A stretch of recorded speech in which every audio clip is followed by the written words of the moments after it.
I find it completely hilarious that the Democrats are trying to complain about Donald Trump's supposed weaponization of justice after apparently sleeping through the last 8 years and not paying any attention to what was happening in Georgia and New York, and yes, even in our own FBI. But here we're going to have Jim Jordan kind of straighten all of this out to Dana Bash, who apparently is completely oblivious to all of these facts. But before we begin, don't forget to like, comment, and subscribe on this video so we can get through the algorithms.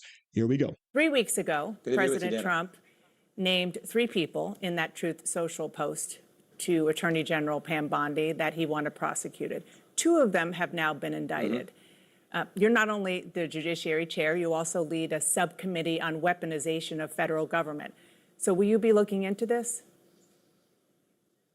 Well, look, I think that this Justice Department is applying the facts to the law. I mean, if John Bolton, a federal judge, thought there was probable cause when they searched John Bolton's house, you had mentioned him, that he mishandled classified information, applied the facts to the law. We'll see if they prosecute there. We know with Letitia James, for example, that you can't say it's your secondary residence and then, in fact, make it an investment property. It looks like she did that. They're applying the facts to the law, and there's that investigation. And, of course, we know with Jim Comey that he specifically hired this individual, Daniel Richman, to leak information. He laundered information through Richman, leaked that information out there. The Comey memos, for goodness sake, went through Mr. Richman. And then Comey, when he testifies, says something different. So that's why he's being prosecuted. So this is our Justice Department, under the leadership of the Attorney General, applying the facts to the law like you are supposed to. Not the weaponization of government like we saw under Biden, like we saw under Merrick Garland, like we saw with Chris Wray. So this is, I think, a completely different situation. So my question is, given the fact that the president has been so public about his desire for the prosecution of these people who he says are his political enemies, how is that just following the law inside the Justice Department? Isn't this the political weaponization that you talk about? No, you got to go to the facts of the case. The president has the prerogative to say what he wants, and he will do that. No one's ever doubted that the president will say what's on his mind and frankly do what he told the American voters he was going to do. So that's one thing. But this is about applying the facts to the law, and that's exactly what's taking place in this Justice Department. You cannot argue with the fact Jim Comey said one thing to under oath in front of the United States Congress. That's what he's being charged for: false statements to the Congress, 18 U.S.C. 1001. You cannot argue that he did that, particularly when you know the facts from the Inspector General with this individual, Daniel Richman, who Comey specifically hired to launder information to folks like you in the press. Do you believe that the Justice Department is acting independently from the president?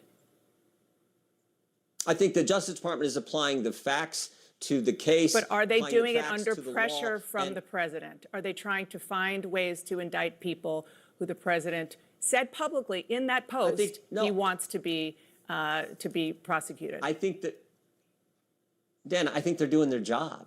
I think they are doing their job. I mean, I know the kind of information they're giving to Congress, information we did not get under the previous FBI director or from the previous attorney general. Information we had looked at this issue. The FBI and the Richmond field office did this memorandum on Catholics, saying if you're a pro-life Catholic, you're somehow an extremist. We got like a handful of documents from Chris Wray, even though we asked for everything. Should they be doing their job under pressure from the president? They are doing their job. So you're saying you're comfortable with that? They are doing their job. But you're comfortable with them doing this? Applying the facts to the law. I'm looking at each individual case, enforcing the law and applying the facts to that. And that's what I think is going on. I'll add one more application. The 3 examples that you raised. Forgive me. I'll ask one more application to that. Applying the facts, applying the law, fine. How about applying pressure from the White House? You're comfortable with that, given the fact that you were very upset about what you called weaponization so much that you have a whole new subcommittee on it? The president is speaking his mind, and I think that's entirely appropriate. What I know this Justice Department is doing is the good work that they're supposed to do, looking at the law, looking at the facts, looking at each individual case, and moving forward, I think, in an appropriate fashion. Let's talk about these cases. You can't argue with, I mean, Jim Comey, by the way, Jim Comey is where it all, so you talk about weaponization, that's where it all started. 9 years ago, Jim Comey's the guy who took the dossier paid for by the other party's campaign, but that's not what he's being prosecuted for. Used that. I understand that, but I'm just saying this is, you want to talk about weaponization? It's Jim Comey's where it started. That is Are you totally where worried- it started. He took the dossier, went to the secret court to get a warrant to spy on the other party's campaign. So this And is we know that- retribution, Then they then? changed the intelligence community assessment after the first. So you're first, saying no, this no, is no. retribution This is about against looking him? at the facts, looking at the law.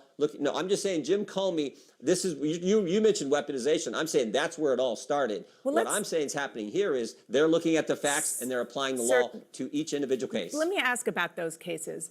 Are you worried, as an attorney and somebody who understands how these cases work, that what the president's comments are doing is actually undermining the cases when they actually come before a judge and jury?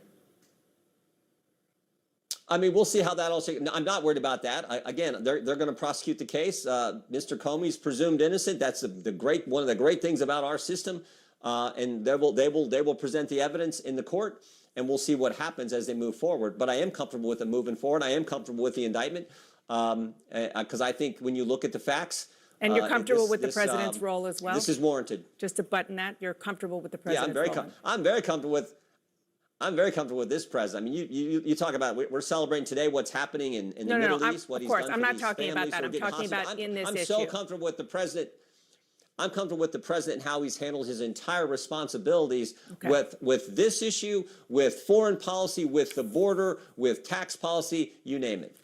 What a great way to end that segment. What's your comfort level with Donald Trump's administration right now? Completely comfortable, right? We love pretty much every single thing that he's doing. And guess who agrees with Jim Jordan and myself? It's the American people, at least on the big topics of the day. When it comes to the economy, when it comes to immigration, when it comes to law and order, who is still ahead in the polls? It is the Republicans, who are trusted much more than the Democrats on those same issues. But of course, what we want to talk about is the supposed weaponization of the Justice Department, okay? And as Jim Jordan says, we're basically just following the facts of these cases. Well before Donald Trump became president, we knew about all this Comey stuff.